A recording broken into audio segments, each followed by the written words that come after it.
Welcome to Gray and Grow with Megan. Today we're going to dive into the connection between resentment and forgiveness and what it can do to go on to start on that journey of forgiveness.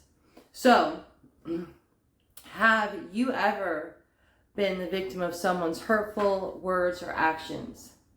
Let's face it, I don't think anyone has not been, right?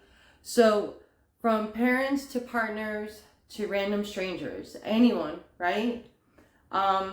They've all left their mark on us. They've all left something on us throughout our lives. Some good, some bad.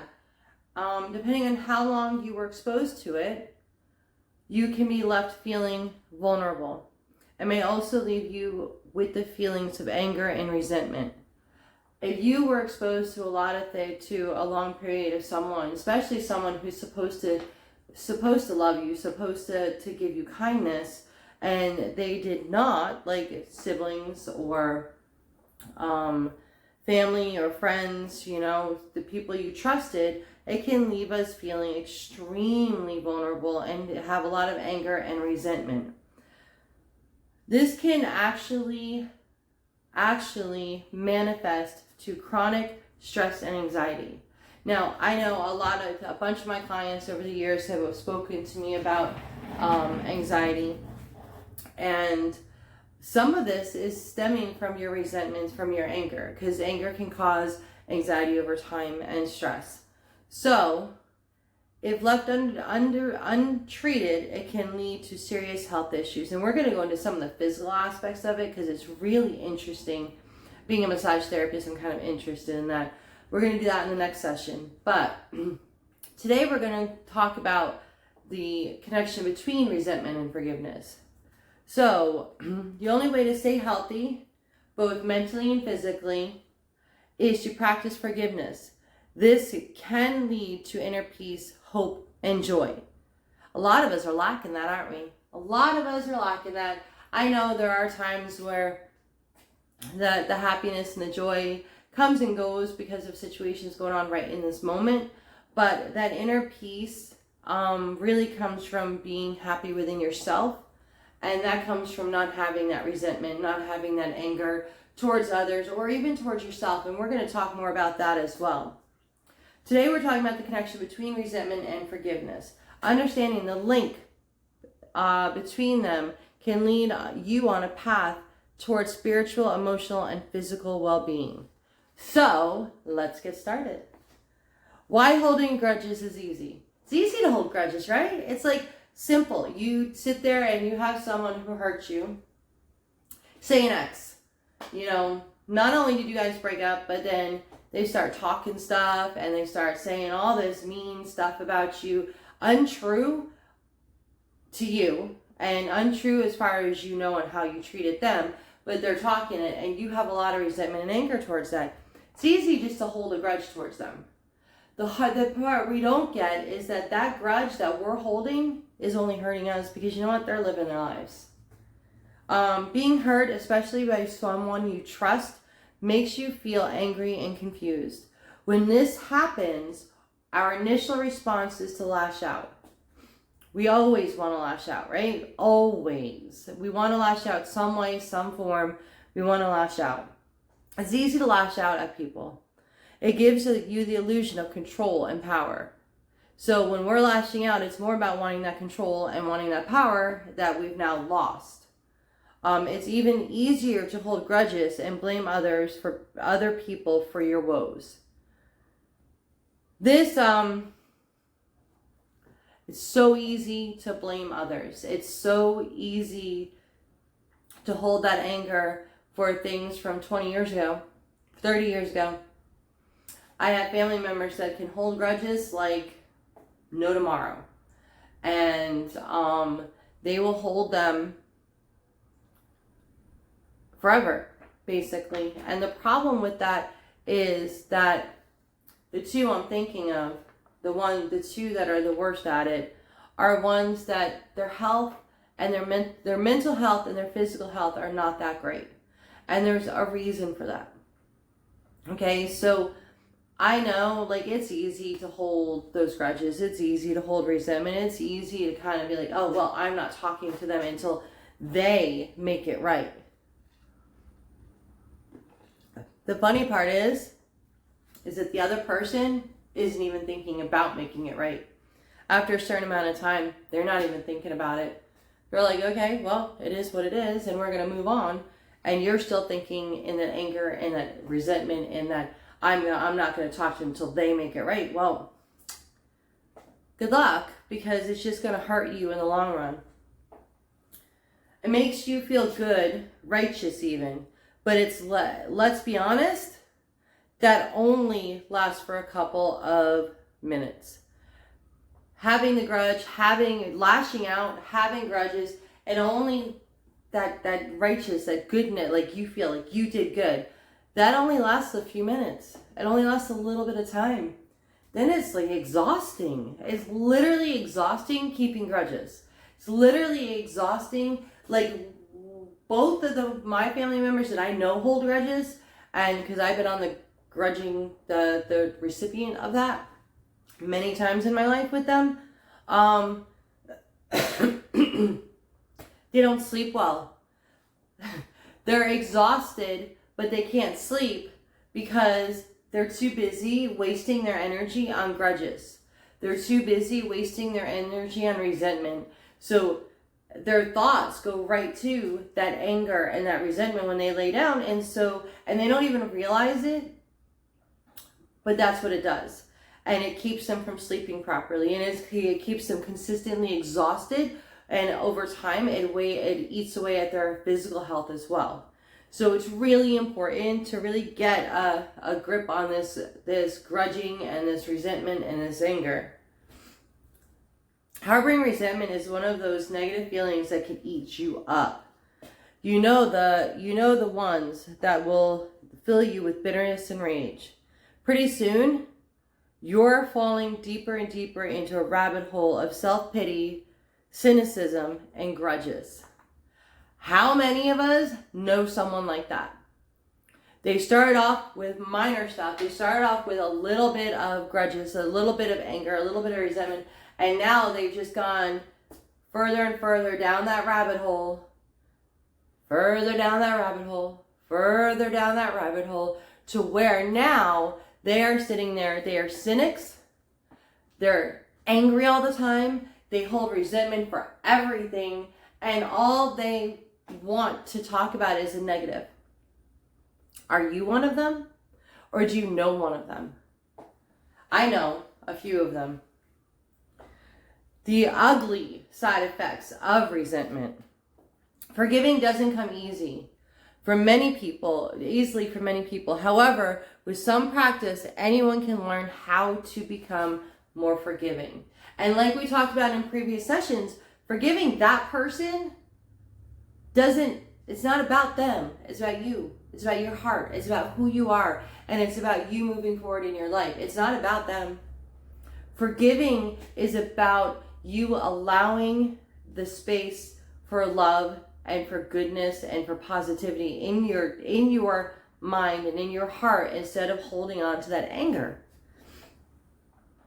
Remember that the only one getting hurt by your resentment is you. The person who hurt you probably is out there living their life, enjoying, cruising, having a good old grand time. And you and what they did to you is no longer in their mind. It's over with. So here are some ways your resentment can negatively affect your life. Number one, and comment below if any of this is effective, if you resonate with any one of these things. You keep obsessing about the past that you can't focus on the present. How many of us focus on the past and what has happened in the past and it's so hard to focus on today, unless it's somehow in your mind, you're getting back at the person that hurt you somehow by focusing on this moment. But in reality, you're focusing on them and what they did. And the whole whatever's going on in your life that does have that positive, you've just made it a negative because you've made it about the other person. Feel that? You're in a state of constant panic. I have some friends that are constantly anxious about things, and they're anxious about things that if you really sit down and look at it and analyze it, because I'll ask them questions when they're talking to me about stuff, and it almost always goes back to an event. It almost always goes back to a person that hurt them or wronged them in some way, and now they have spent so much time concentrating on that moment in time and that moment and that person, that now they're anxious about everything because they can relate everything back to that. Have you noticed that about you? Have you noticed that about a friend of yours? Because a lot of us feel that way. You start manifesting symptoms of depression. This is a big one, guys, because there's a lot of depression. There's a lot of anxiety running rampant in today's world. And some of it is definite depression. You need a psychiatrist. Some of it is definite anxiety. You need a psychiatrist. Some of it, we've done ourselves by holding on to resentment, holding on to anger, holding on to so much from our past, instead of learning a lesson, which makes it a positive experience, even if it was a negative experience. Holding on creates us to be in that depression and then that anxiety all the time. You feel lost and that your life has no real purpose or meaning. Do you know someone who's like, I don't even know what to do. I don't even know why I'm here. I don't even know. I'm just here. And like, they just don't really know what their purpose or meaning is. And a lot of the reasons for that is because they're still in the past. They're still living in that anger. They're still living in that resentment. And they're still living in the situation that happened versus focusing on today and focusing on today and forward. You bring your bitterness and anger into every new experience or relationship. You know, we joke around about, baggage. You know, someone who's been in multiple relationships has baggage. They only have baggage if they're holding on to that past relationship. They only have baggage if they're holding on to the anger from the past relationship. I've been in some really good relationships and I've been in really shitty relationships. And the one thing that I bring through every single relationship is, what can I learn from this? So, like when I got with my husband, I just got out of a relationship, and especially the end was not that great. And there was a lot of resentment, a lot of hurt, and so it took me a little while, and I explained to my now husband where I was, and I explained there were some things that I couldn't do right then. I had to heal myself. And so as I healed myself, part of it is letting go. Part of it is not bringing that into something new. So healing yourself is about letting go of that anger, that resentment, those hurt feelings, those feelings of neglect. All of those things create the anger and the resentment, and you'll bring it into your next relationship, whether it's a friendship or whatever. You'll bring it into your next relationship. So I had to sit down and say, okay, what did I learn? Where can I go from here? And how can I let go? And I thought about all the good that, all the good that I was doing right then, and all the positive that I was going through at that moment, because now, the freedom away from the situation, of the freedom of my house, the freedom of having what I worked so hard for mine again, and being able to walk around my house and decorate it the way I wanted to, and do what I wanted to do, and come and go as I pleased. And that ability to spend that time with myself was so positive for me and gave me so much relief that it was like, okay, I can move from here. I can forgive, I can let go of, and I can move forward. So I bet you would like to know how you can reach a state of forgiveness. So I have 5 steps you can take to move from the state of perpetual suffering to a state of inner peace. So this is just a start, guys. This is just going to help you on your path. And just stick with it. And if you do this, you'll get yourself on the path to forgiveness, okay? Step 1, identify who needs to be forgiven and why. Who in your life do you need to forgive? The person, the whole environment in which you were in, everything. What in your life needs forgiveness and why? How is it holding on to you today?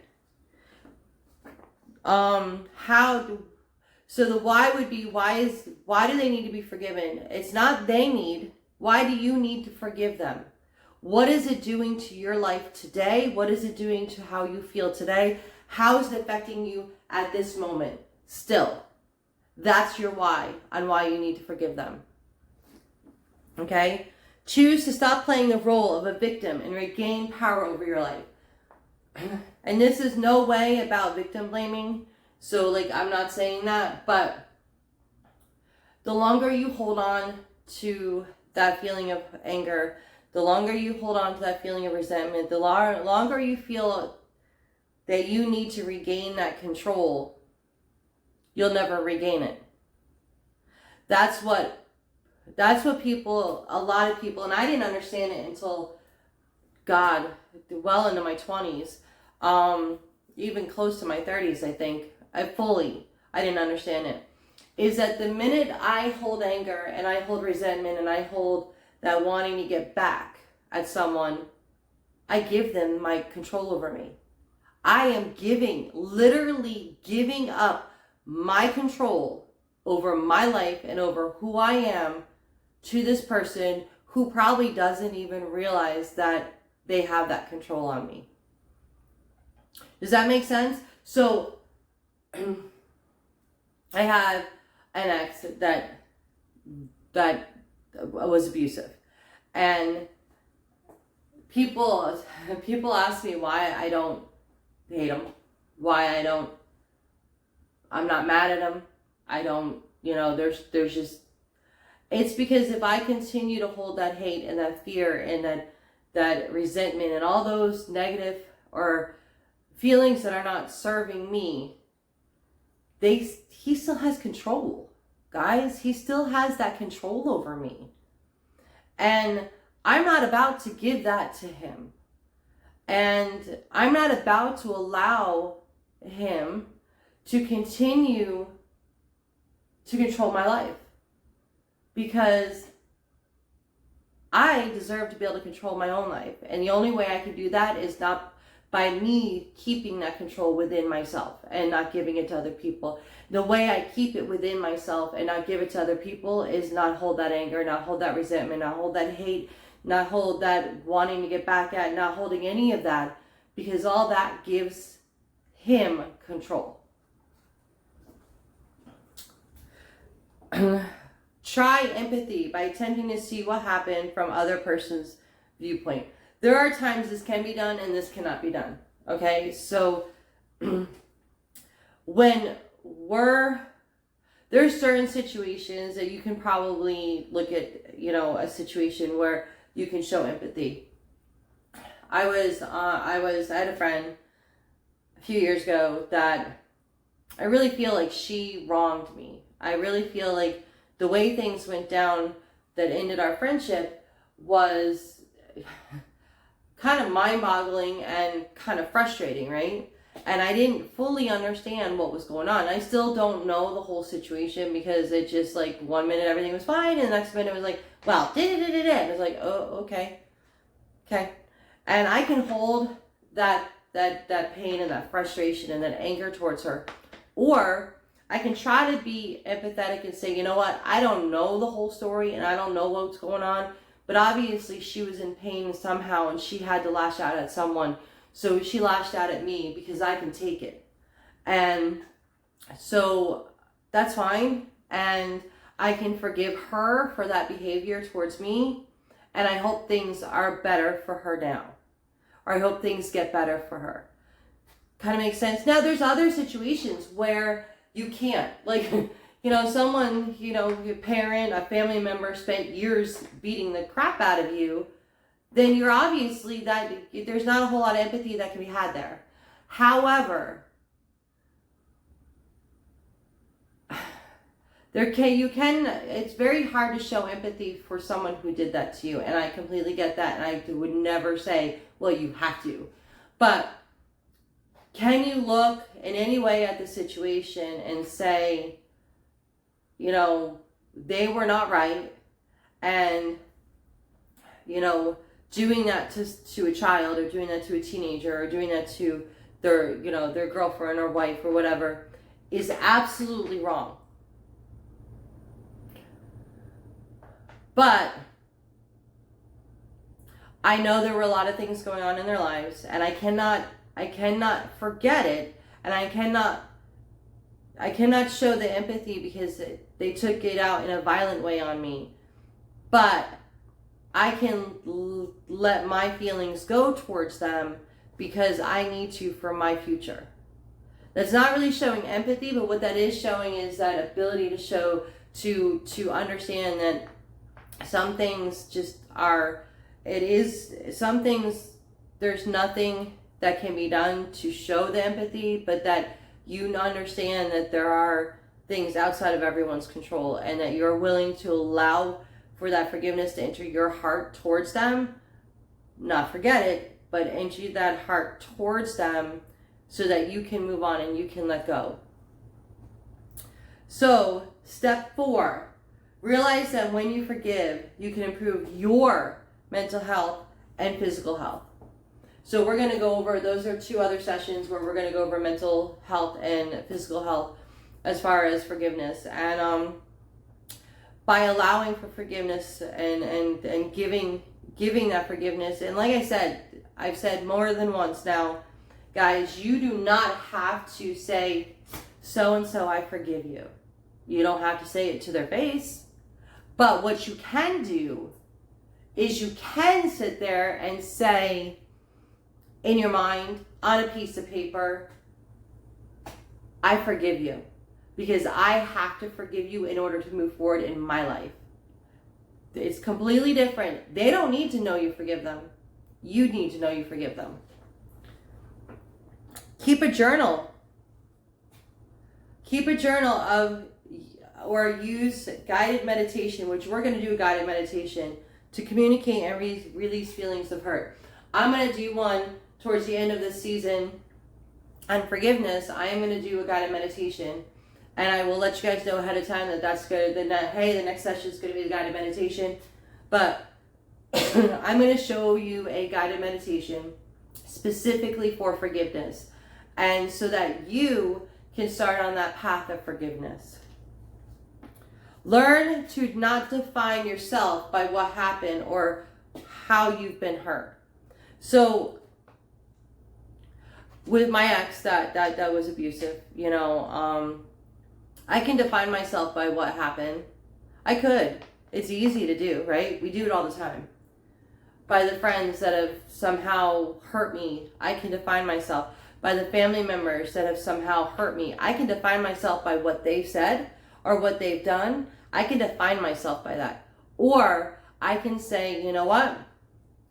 I am different and I am better than what they think I am. And I am going to continue on my path, on my life, and I'm going to do what I want to do, and I just need to let go of that and take the control back from them, because the more I think about it, the more they have control over me. And number 7, considering talking to a coach, or even there's some support groups for this kind of stuff.